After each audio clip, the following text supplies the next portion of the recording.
Good morning friends. GST platform के YouTube channel में आप सभी का स्वागत है। जी हाँ फ्रेंड्स, इनकम टैक्स के अंदर जो आपको अपने बुक्स ऑफ अकाउंट्स की तैयारी करनी है as an accountant, as a tax professional, उसके लिए क्या है लिमिट कि आपका सेल्स कितने अमाउंट का हो और उस सेल्स के ऊपर कितना प्रॉफिट बनेगा कि आपको अपने बुक्स ऑफ अकाउंट्स जो हैं वो मैंडेटरली बनाने होंगे।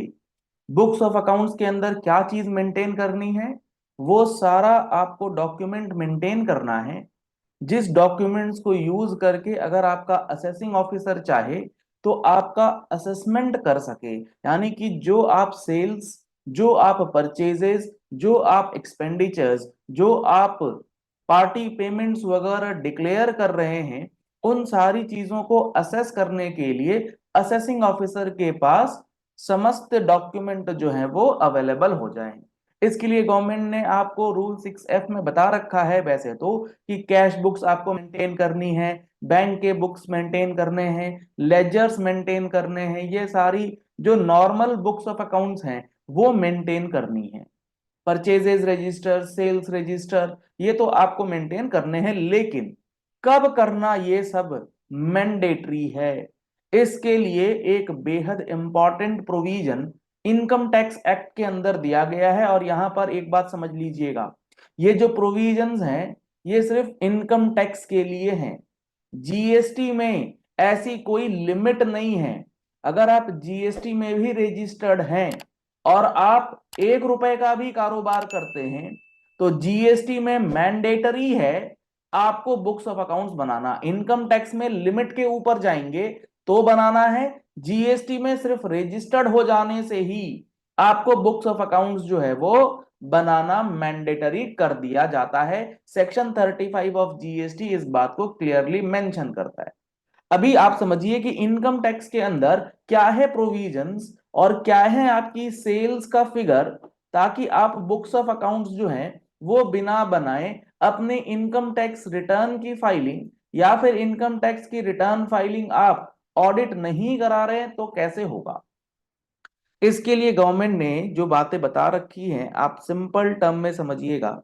लेट सपोज आप हैं एक प्रोपराइटर। जी हाँ फ्रेंड्स, आप एक प्रोपराइटर फर्म हो सकते हैं, आप एक हिंदू अनडिवाइडेड फैमिली फर्म हो सकते हैं, एचयूएफ के अंदर काम कर रहे हैं, आप एक पार्टनरशिप फर्म हो सकते हैं, आप प्राइवेट लिमिटेड कंपनी में बिजनेस कर रहे हैं, प्राइवेट लिमिटेड कंपनी है आपकी, आप एओपी बीओआई यानी कि association of persons body of individuals के अंदर काम कर रहे हैं। यानी कि इन दो कैटेगरीज के अलावा ये सारे लोग जो हैं, इन सारे लोग को इनकम टैक्स में कहा जाता है पर्सन।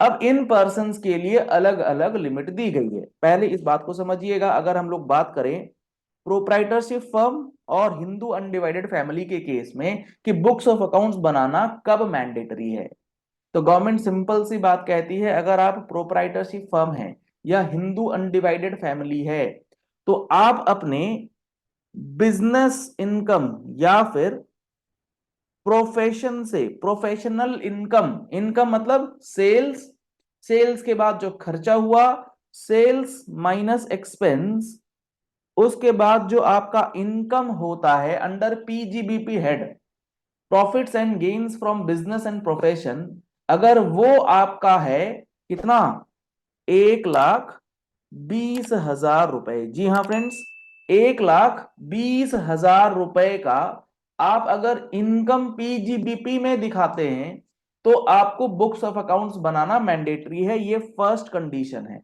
ये है नॉर्मल रूल, ये है नॉर्मल प्रोविजन। लेकिन अगर आप प्रोप्राइटरशिप फर्म है या हिंदू अनडिवाइडेड फैमिली के अंदर फर्म चला रहे हैं तो आपकी ये 1,20,000 रुपए की जो लिमिट है ये बढ़ा करके 2,50,000 रुपीज कर दी गई है।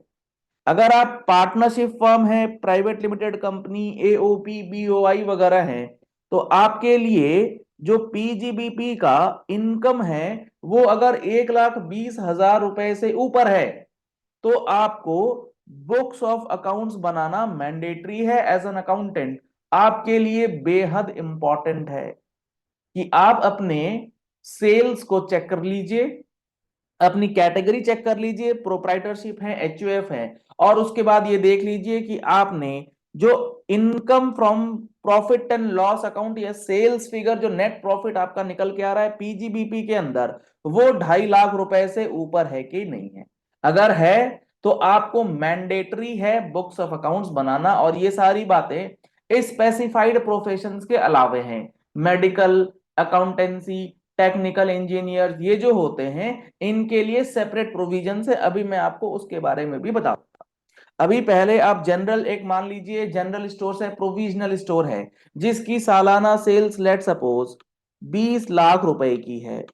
अब वो 20 लाख रुपए की सेल्स में अगर 2.5 लाख रुपए से ऊपर का प्रॉफिट डिक्लेयर कर रहा है, प्रॉफिट मतलब उस सेल्स के पीजीबीपी के टोटल इनकम की बात नहीं हो रही, पीजीबीपी में वो 2.5 लाख रुपए से ऊपर की अगर इनकम डिक्लेयर कर रहा है तो उसे books of accounts banana mandatory हो जाएगा। और यही फर्म अगर पार्टनरशिप के अंदर चल रही है तो 1,20,000 रुपए से ऊपर का प्रॉफिट वो दिखलाएगा तो उसको books of accounts banana mandatory हो जाएगा। ये एक लिमिट हुई कि आप इनकम डिक्लेयर कर रहे हैं 2.5 लाख या 1,20,000 से ऊपर।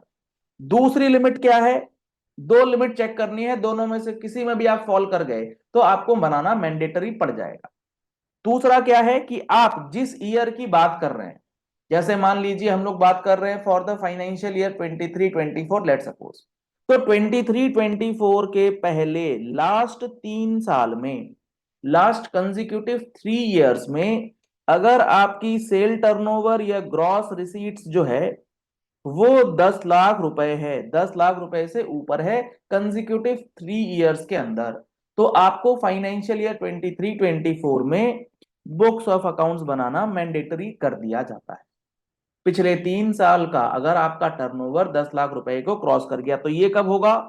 अगर आप एक एग्जिस्टिंग बिजनेसमैन है, अगर नए हैं तो जिस फाइनेंशियल ईयर की बात हो रही है उस फाइनेंशियल ईयर में आप अंदाजन लगा सकते हैं कि आपका कारोबार 10 लाख रुपए से ऊपर जाएगा या नहीं जाएगा, उसके हिसाब से आपको बुक्स ऑफ अकाउंट्स प्रिपेयर कर लेना है।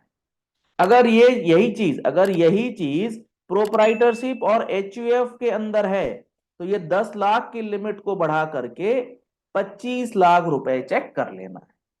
यानी कि प्रोप्राइटरशिप और एचयूएफ के लिए दो लिमिट्स हो गई, 25 लाख रुपए पिछले 3 साल में सेल्स फिगर, और जिस साल की हम बात कर रहे हैं उस साल के बिजनेस में आपका 2.5 लाख रुपए का इनकम है तो आपको बुक्स ऑफ अकाउंट्स मैंडेटरली बनाना है अंडर सेक्शन 44AA। अगर आप ये बुक्स ऑफ अकाउंट्स मेंटेन नहीं करेंगे तो आपके ऊपर सेक्शन 271AA के अंदर पेनल्टीज जो है लगाई जा सकती हैं। 25,000 रुपए की पेनल्टी जो है वो non maintenance of books of accounts के लिए गवर्नमेंट ने बता रखी। तो आपको ये books of accounts as an accountant अब समझ के रखना है कि आपको किन केसेस में बुक्स अपनी तैयार करनी है। अब यहां पर आता है एक जो प्रिजम्पटिव टैक्सेशन है। प्रिजम्पटिव टैक्सेशन में मान लीजिए आपका टर्नओवर है 2.5 करोड़, आप 44AD के अंदर 2.5 करोड़ में जा रहे हैं, आपका सेल्स टर्नओवर है, और यहां आपको प्रिजम्पटिव प्रॉफिट जो दिखाना होता है वो 6% या 8% दिखाना होता है। अगर आप ये नहीं डिक्लेयर करते, आप कहते हैं ये हमारा है ही नहीं, हमारा तो 2% प्रॉफिट है, तो फिर आपको मैंडेटरी हो जाएगा कि आप बुक्स ऑफ अकाउंट्स जो हैं वो मैंडेटरली बनाएं, cash book, bank book, ledger, purchase register, sales register, etcetera etcetera. तो ये है आप एज एन अकाउंटेंट जब बुक्स ऑफ अकाउंट्स की बात करते हैं तो लिमिट्स, कि आपको कितने टर्नओवर, कितने प्रॉफिट के बाद बुक्स बनाना कंपलसरी कर दिया गया है। अगर आप स्पेसिफाइड प्रोफेशन में हैं, स्पेसिफाइड में कौन कौन से आते हैं? लीगल, एडवोकेट साहब, medical, doctors, engineering, engineers, architecture professions, और the professions of accountancy, accountants, technical accountancy और इंटीरियर डेकोरेशन, और जो भी प्रोफेशन नोटिफाइड किए गए वो बुक्स बनाने हैं जो कि असेसिंग ऑफिसर को आपके इनकम टैक्स के अंदर कंप्यूटेशन ऑफ टोटल इनकम में मदद कर सके, यानी कि सेल हो गया, परचेज हो गया, रिसीट रजिस्टर वगैरह वगैरह। तो ये काफी इंपॉर्टेंट है, क्योंकि अब आपका ऑडिट सीजन स्टार्ट होगा। तो आपको अपने बुक्स ऑफ अकाउंट्स की तैयारी जो है इन प्रोविजंस के आधार पर करनी होगी, क्योंकि आपने नॉन ऑडिट वाले रिटर्न्स फाइल कर दी, उसमें जो करा सो करा। अब क्या आपको बुक्स ऑफ अकाउंट्स बनाना है, नहीं बनाना है, ऑडिट कराना है, नहीं कराना है, इसके लिए आपको ये तैयारी जो है आज से ही शुरू कर देनी होगी। चलिए इस वीडियो को यही एंड करते हैं। ऐसे ही practical analysis of income tax sections along with GST implications, जैसे यहां मैंने आपको बताया कि ये जितनी भी लिमिट्स हैं ये सिर्फ इनकम टैक्स के अंदर है। अगर यही पर्सन जीएसटी में रजिस्टर्ड है तो section 35 red with rule 56 of GST वो आपको mandatorily without a limit 0 point liability वहां पर है कि आपको बुक्स ऑफ अकाउंट्स बनाना है। कौन सा books of accounts? Supply outward register, purchase inward register, ITC register, ITC blocked register, वो सारी चीजें सेक्शन 35 के अंदर आपको मेंटेन करनी होगी। आप ये ग्राउंड नहीं ले पाएंगे कि हम लोग इनकम टैक्स में तो भाई 2.5 लाख रुपए से ऊपर होता है तब बनाते हैं, वो इनकम टैक्स के लिए। जीएसटी के लिए ऐसी कोई लिमिट नहीं है। तो आप जीएसटी इनकम टैक्स के कंप्लीट एनालिसिस के लिए हमारे यूट्यूब चैनल जीएसटी प्लेटफॉर्म को फॉलो कर लीजिए, सब्सक्राइब कर लीजिए नोटिफिकेशन बेल के साथ, ताकि कोई भी इंपॉर्टेंट अपडेट आपसे मिस ना हो जाए। अगर आप पहली बार आए हैं हमारे यूट्यूब चैनल पर तो इसे फॉलो कर लीजिएगा और इस वीडियो को ज्यादा से ज्यादा लोगों तक शेयर कीजिएगा, ताकि जिनका भी अकाउंट्स नहीं तैयार हुआ है वो इन लिमिट्स को देखने के बाद अपनी अकाउंटिंग जो है वो कंप्लीट करा ले। Thank you and have a nice day.